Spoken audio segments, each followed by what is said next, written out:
Hello everybody and welcome back to another episode of Fire Emblem Fates Quickies.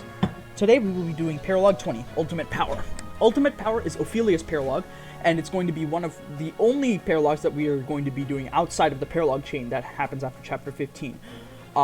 We did it with Kana, and it's going to be the last one we're going to do it with. The reason with Kana's Paralogue was because that Paralogue gives you a bunch of EXP, but for this Paralogue, it's because this Paralogue has a bunch of tomes that you can get. Let's start off with these villages. This village has a horse spirit inside of it. The horse spirit is a usually Hoshiden exclusive weapon that gives the user +3 to their skill, speed, defense, and resistance while equipping it. A very good tome for mixed tanks like Leo. This village has the Calamity Gate, which is a revered weapon. It's also a tome. This village is, in the story, it's supposed to be a village where they have a bunch of really cool tomes and whatnot. This village has a Calamity Gate, which is a Reaver tome that's also usually Hoshiden exclusive, and it gives you +1 speed and defense while you're equipping it. This village has a Spirit Dust, which is just a magic stat booster. You can't really go wrong with the stat booster. Finally, this village has a Lightning Tome, which is a brave weapon. You can actually get it in Norm, but it's still an extra weapon. In the worst case scenario, the Lightning Tome is just a free 1500 gold. When you use the Lightning Tome on player phase, and you don't use it as a dual strike, you get -2 to your magic and skill, similar to how a silver weapon works, but the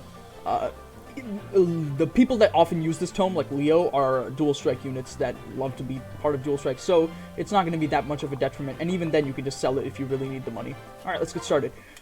As always, I've done a bunch of preparations, but if you want to know what they are, just go quickly check the description. It'll tell you everything that you need to know. We're going to move Laslow right here, equip the Kodachi that we got on Chapter 12, and we're going to move this freshly unbenched Selena with her signature bronze sword that's been unforged to the left of him. Yeah, that's the left. I can definitely think. No, we're going to move her to the right of him. Then we're going to move Felicia to the right of Selena and rally resistance. You're going to love this. Trust me. What you're seeing now is my normal state. This is a Super Saiyan. And this is what is known as a Super Saiyan that has ascended past a Super Saiyan. And this... What's he doing? ...is to go even further beyond! Ah!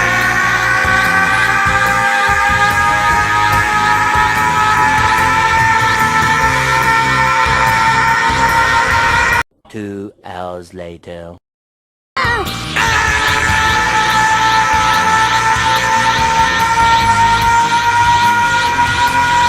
6.5 hours later.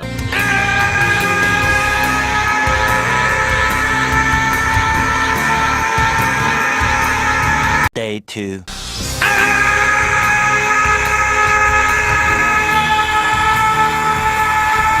One eternity later. 3:28 a.m.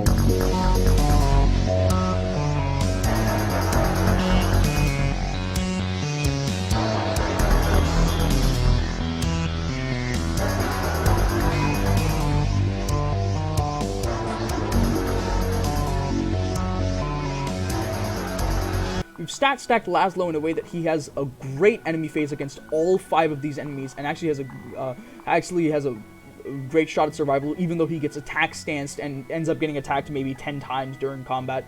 The lower your Laslow's defense, the lower that you can stack your Laslow's defense to, the worse of a chance he's going to have at surviving this. But the way we stacked him, he gets up to 14 defense. That's enough to have a basically guaranteed shot at survival. Every single enemy would have to hit him, and even then he might survive on 1 HP. It's just, the enemies are just not going to have a good time against our Laslow. We're going to next pair up our Corrin with Peri, move Peri down here, and then we're going to kill this guy with the Armor Slayer.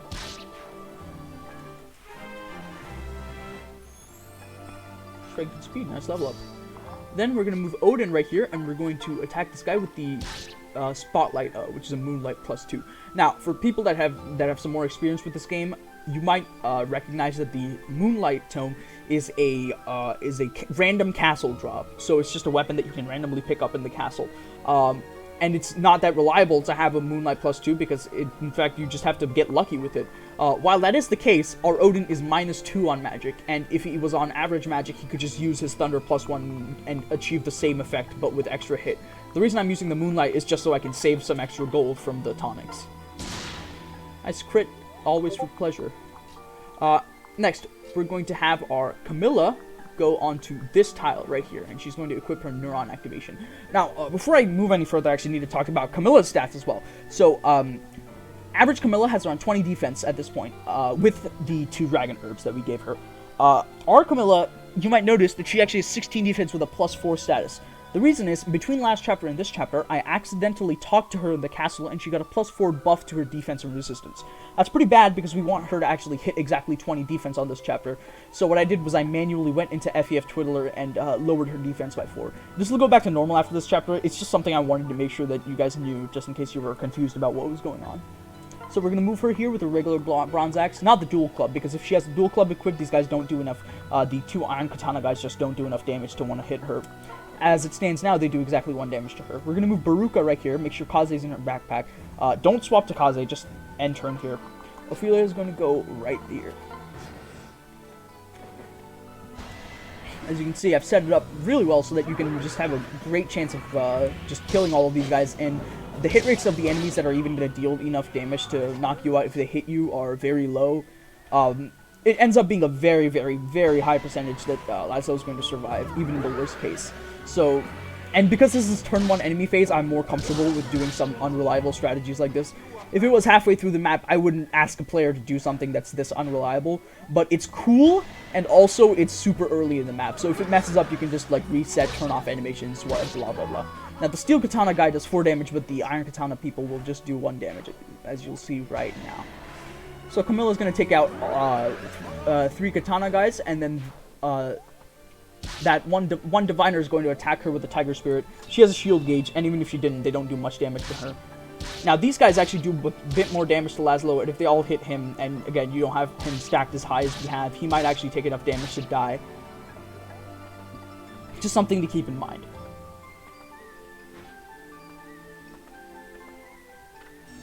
So here's our first wave of reinforcements. Because this is a Conquest Paralogue, it is a route map. And we're going to see this wave of reinforcements, and in 1 or 2 more turns, we're going to see another wave of reinforcements right here. We have ways of taking care of those guys, so you don't have to worry about it. Alright, let's get started on this turn. First thing we're going to do is we're going to move Niles right here, and we're going to one-hit KO this ninja. Now, average Niles can actually just roll, is going to have enough speed that you can actually give him a speed tonic and a speed food, and he'll be able to double this guy instead of being able to one round. Our Niles just has a lot of strength. Now, with these fighters, what we're going to do is we're going to move right here. As you can see, oh, sorry, something just came up. Just give me a second. I'll be back real quick. Okay, sorry about that. I'm back. So, what we're going to do is we're going to move Peri right here. We gave her a speed tonic so that she can double this guy. This is our Peri has average speed, so, and even if she didn't, we can actually have Corrin attack here. He just has much worse hit rates. So we're going to be using this Iron Sword. We're going to take a bunch of damage, but we'll be fine in the end. We're going to be moving Ophelia right here, and she's going to be using the Thunder Tome. We want to stay out of range of this ninja. Next up, what we're going to do is we're going to have Laslow right here. We're going to have him attack this guy with the Iron Sword and dual strike off Selena and kill him.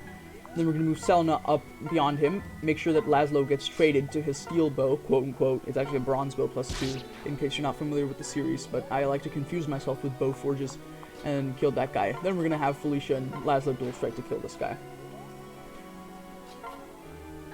Niles is going to equip his Nosferatu, and he's also going to grab the Vulnerary. Camilla now is just going to go here, go as close to this top left area as possible while still staying out of enemy range. The enemy range can vary a little bit, but you just want to make sure that she stays out of enemy range. Then we're going to move Baruka right here. We're going to switch, and you're going to check these enemies. Look at the one that has the Ox Spirit. The Ox Spirit guy is the one that does 0 damage, and as a result is going to ignore Kaze, so we want to take care of that guy so we can get rid of the other 2 mage guys on enemy phase. Now, we're going to be using a Raider Knife. Raider Knife is also a random castles drop, but again, our Kaze has 2 less speed than average, so you can just give him a speed tonic and have him do the same exact things we're having him do now.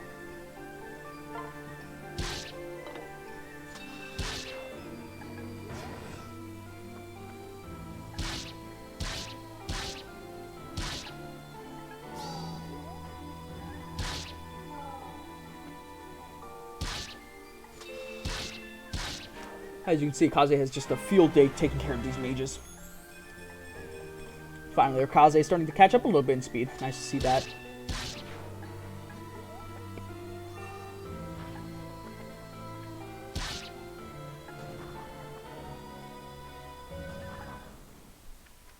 Now, after this, once you reach, what turn is it again? I'm sorry, give me a second.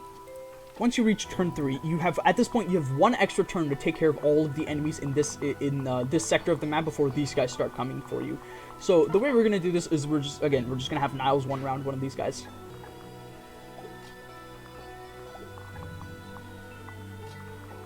Then what we're going to do is we're going to have Felicia move up here. She's going to dual strike off of Laslow to kill, chip this guy.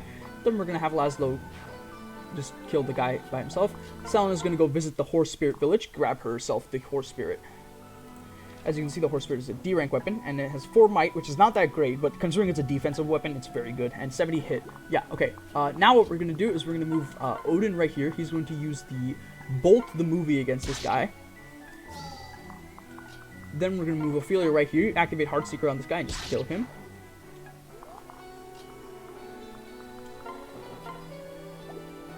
Now this guy actually isn't that much of a threat because he can't actually one-hit KO anybody. As you can see, he has 24 damage, but we have more than enough defense to not have to worry about it.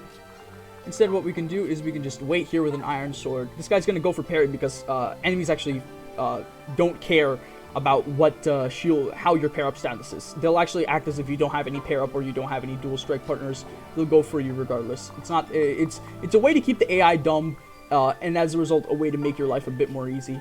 Now, what we're going to do is we're going to highlight the range of this archer right here. This corner is a great tile for Camilla to be put in because it lets her be in range of all 3 of these guys, and all 3 of these guys, as you can see, the Steel Lance guy does 4 damage to her. The Iron Lance guy does 1 damage to her, so it's perfect because we can just have her right here, have her equip the hammer, and just wait and stay outside of the range of the archer. Next turn, we can just have her walk up to the archer and bonk the guy. Next, what we're going to do is we're just going to have Kaze visit this village.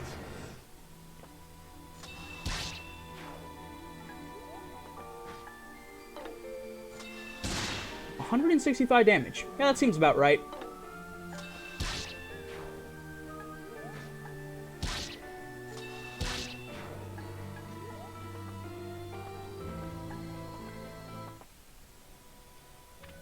Okay, now what we're going to do is we're actually going to be going, we're going to be having, sorry, give me a second. What we're going to do now is we're going to have Peri move right here. We're going to be swapping around so we can transfer our Corrin to Niles, and then we're going to be visiting this village for the Lightning Tome. Niles is going to move right here, and he's going to be equipping his Bronze Sword. Now, the reason we're doing this is because, this Apothecary can attack right here, but we have a C support with Niles, and that means that Niles has an effective 16, 17, 18, 19. He has an effective 20 defense on this, and because of his strength and speed, he's actually able to one-round these guys, so he'll take very, very little damage and be able to kill these guys.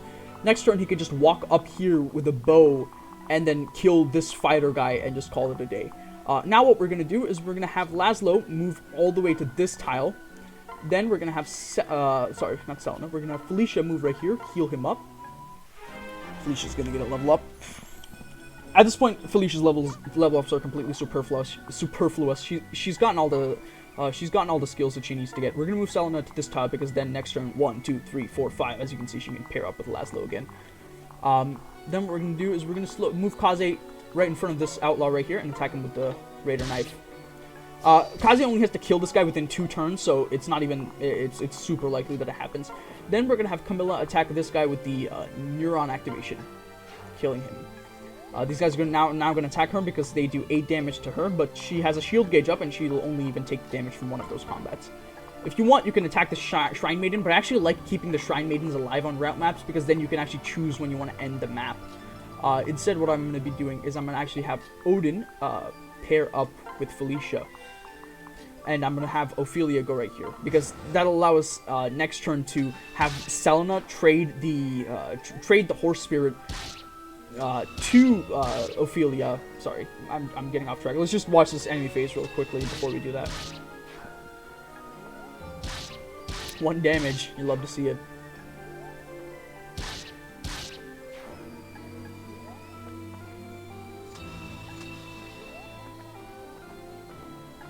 Yeah, those guys are right on Kaze's ass, so we really need to run with him soon. These guys are going to break down the walls, blah, yada, yada, yada. It's just the same thing that these guys did. Okay, now what we're going to do is we're going to move Kaze right here on this tile, and we're going to use another Raider Knife hit to kill this guy.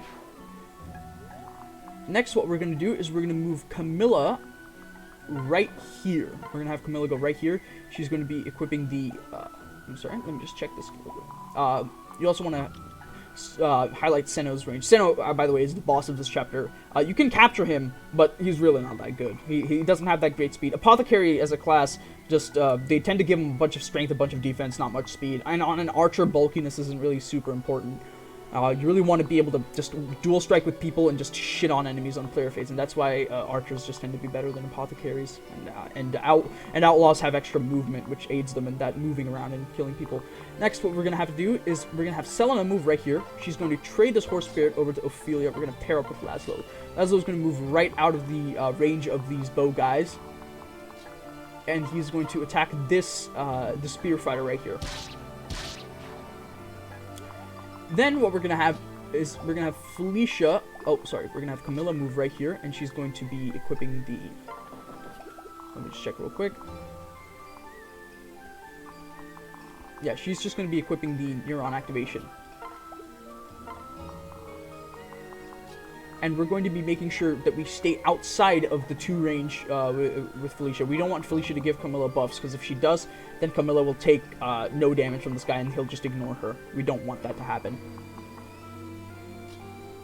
And I forgot to give Felicia the horse spirit. Oh well, that's not too much of an issue. Then what you can do is you can move right in here, and you can actually attack this guy with the bow. What this will result in is that the only 2 leftover enemies... This guy actually just goes around villages, so it's actually not that big of a deal. But the only other leftover enemy is also a bow enemy, and since Niles has a bow equipped, he can actually retaliate on that, and so he doesn't care.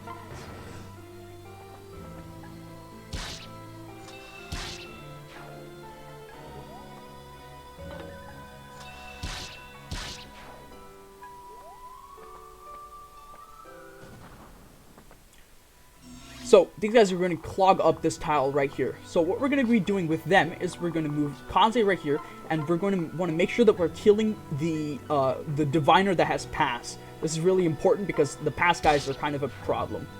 The only other enemy that has pass here is this outlaw, but we can actually completely neuter this guy, because as you can see, the only tile at this point that he can move in behind enemy lines is right here. If we move Felicia here, she can actually just get attacked by this guy and also the samurai and die, so we don't want that to happen, so we're going to move her right here. This will still help her give the 2 range buffs to Kaze, making him have 4 defense, but it's also going to make it so that she's not in range of him. She's not in range of the outlaw guy with passive if he wants to attack her, even though he'll just go for the villages. Just something to keep in mind. Now, we're going to have Corrin move right here. We're going to transfer Corrin... Oh, sorry, right here. We're going to transfer Corrin over to Laslow, and then we're going to attack and kill this guy. Then we're going to move Laslow outside of enemy range, and then we're going to swap to Corrin, because Corrin has an extra boots on him that gives him 9 movement. Then what we're going to do is we're going to have Camilla attack Senno with her neuron activation and kill him. Almost leveled up. She is. Now this guy's going to attack Felicia, which Felicia is going to take a hefty amount of damage because it is because this guy does 26 attack and it's an even turn, so that's not too much of an issue. 26 minus 8, she's going to take a bunch of damage. This guy's going to do 22 plus. It doesn't matter. He's a magical enemy. Felicia doesn't give a shit. I'm just going to move up here.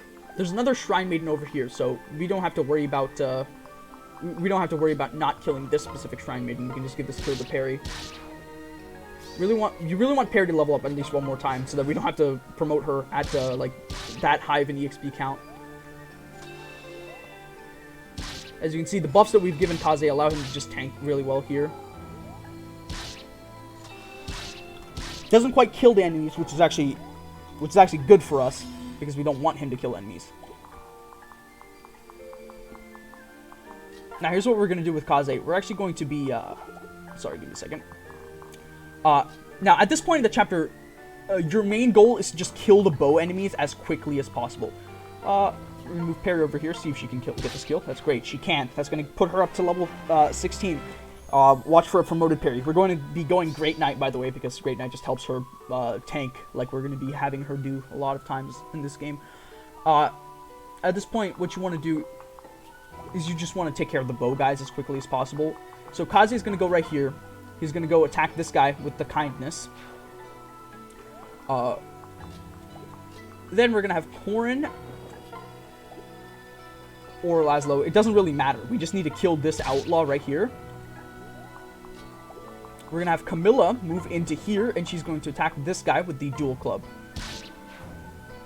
At this point, neither of these guys have actually have passed, so we don't have to worry about them. We can have Felicia. Heal up. As you can see, this guy. These are all woods, so it takes two movement to walk through there. So 1, 2, 3, 4. Yeah, he can't even reach there. So we just have to heal up Peri, and we'll be fine. And just keep moving up. Oh, that was actually unintentional. Yeah, that's basically what Peri does. She gets her boosts on player phase, and she just kills enemies on enemy phase. Oh, that's Savage Blow for Camilla. We're actually staying in Malignite, not for the skills necessarily, even though Savage Blow and Trample are quite good. Actually, not Savage Blow. Excuse me. Not Savage Blow, more so Trample being very good. We're actually staying in Malignite because we don't need to go Wyvern Lord yet, because Camilla's stats are already more than high enough, even without the buff from going Wyvern Lord. We're going to move right here. Next turn, we're going to grab it, and so next turn, we're going to grab the final village, so we're going to put somebody that can kill this guy. We actually still haven't gotten our max support points between Mozu and Niles, because as you remember, all the time that Niles was enemy facing, he was paired up with Corrin. So we're just going to move that over. We're going to kill this guy with Camilla. Probably should have killed him with Niles, Kaze, considering that he's almost at level 17. In fact, you know what? We're going to have a lot of time to increase people's supports during the Paralogue chain, so I'll actually do it then. We're going to grab the Calamity Gate. As you can see, speed defense +1, a little bit of crit, completely irrelevant. 7 might actually pretty good. 70 hit, about average for spirit, because spirits have lower stats, and they give you extra like visible stats. Yep, and it doubles and it reverses weapon triangle. So we remove Baruka right here. There's no way that we can not kill this girl. So actually, oh, here's a Galaxy Brain play. If you want to just get support between Niles and Mozu, you can just have Mozu chip him with a Bronze Lance. Watch this. Boom. A little bit of support. In fact, I'm actually going to do it again.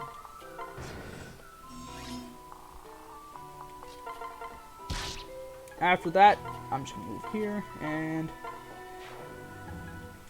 also, after Chapter 13, since we got an upgraded staff store and a weapon... Ooh, not a great level. It's on Niles. Kaze. After Chapter 13, since we got an upgraded staff store and Rod Shop, staff store and Dusk Armory, we can actually buy more. We can buy more Master Seals, so we're going to be able to promote people. So Ophelia gets her Mistletoe, which it's an okay tome, but it's ultimately irrelevant because we're not actually going to be using her. Well, that's it for Quickies for today. Hope you guys enjoyed. If you did, please leave a like. Subscribe if you want to see more. Leave a comment if you have any suggestions, and we all know what the bell does by now. Have a good day. Bye.